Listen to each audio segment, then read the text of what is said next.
All right, this is DNA Sports Talk, and we're live at the Final Four here in North Texas, as they say, actually Dallas, at the Final Four 2014. We have four teams here: Florida, Wisconsin, Kentucky, and UConn, but we're in the championship game this evening.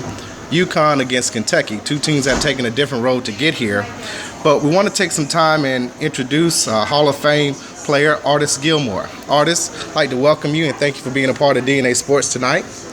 Thank you so much. It's good to be here.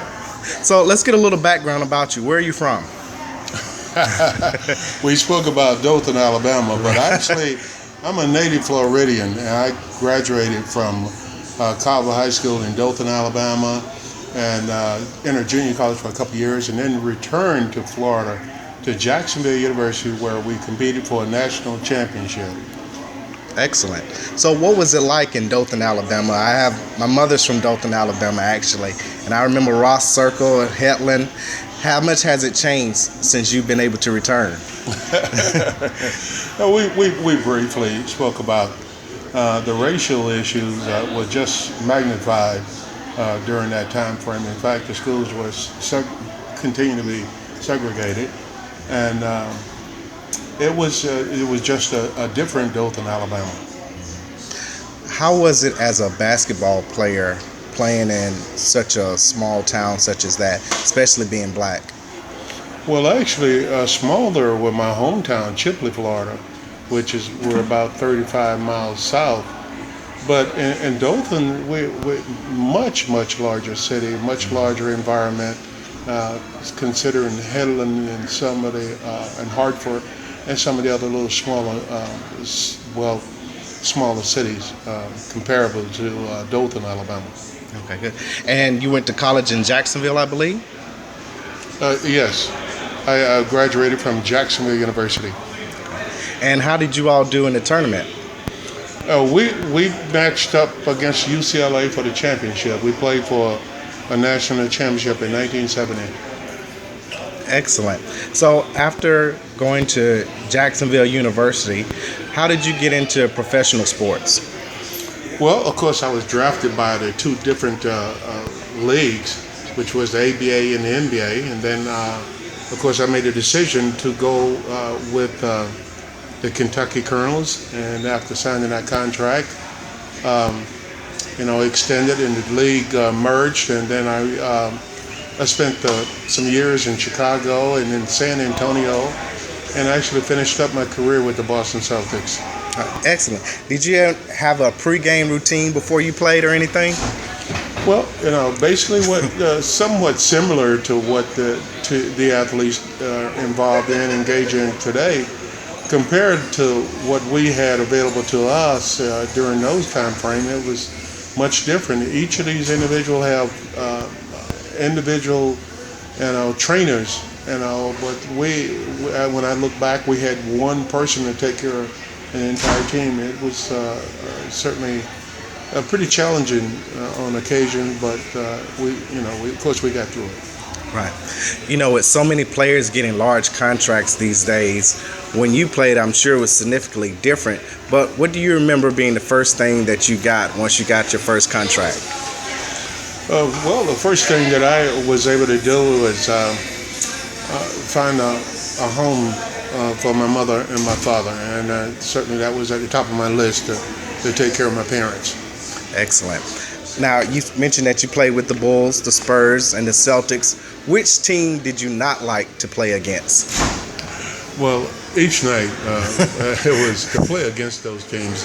They were going to be ready. Larry Bird. You had, of course, the Kareem Abdul-Jabbar with the Lakers. Each of those teams certainly were incredible challenges, and we realized that we had to be physically and mentally ready to play. So every single game, I can imagine.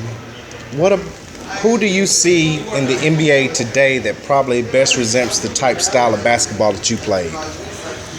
Well, the game has totally evolved into something totally different. It's nothing like when we played. Centers played with the back to the basket, and and the forwards played forward, but now the centers play forward. They play on the perimeter. They're shooting 3-pointers. It's a much different game. The speed, the athleticism is different. Just the league itself there's been so many changes and evolution that they have experienced. So be honest, if you were playing right now in the NBA in the prime of your career, how many points could you score? How many rebounds? Well, it wouldn't not about. Be honest. I could put some numbers up, but it wouldn't. I don't think it's about the numbers. It's about what are you doing to make your team better. And that's what some of the players are able to do. And then there's others just individual athletes, and they do. I mean, there's just a number of things they're liking in order to help their team to be better. Okay.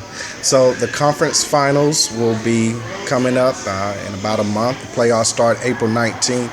Who do you see in the Western Conference Finals and then the Eastern Conference Finals?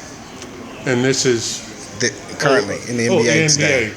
Well, of course, I'm a Floridian all the way. I was hoping Florida would have excelled and advanced and moved forward, but of course they were eliminated by the UConn. I like to see the Miami Heat. Certainly I'm pulling for the home team. I like to see the Miami Heat continue to excel and certainly make it three-peat. Make a three-peat? Not even the Spurs that you played for? Well, I'm happy for the Spurs. The Spurs are right now, but they're in Texas and we're in Florida. So I'm pulling for my Florida teams. All right, sounds good. Since we're here at the Final Four tonight, we have UConn against Kentucky. So last question, who do you predict will win tonight, UConn or Kentucky? Well, I really believe if Kentucky plays the way they've played in the last several games, they certainly have a significant advantage as far as possibly winning this championship. All right, excellent. We thank you so much for taking time to do this interview for us, sir. It's always a pleasure to meet you. My pleasure. Thank you. Once again, this is Artis Gilmore, Hall of Fame basketball player, and this is DNA Sports Talk.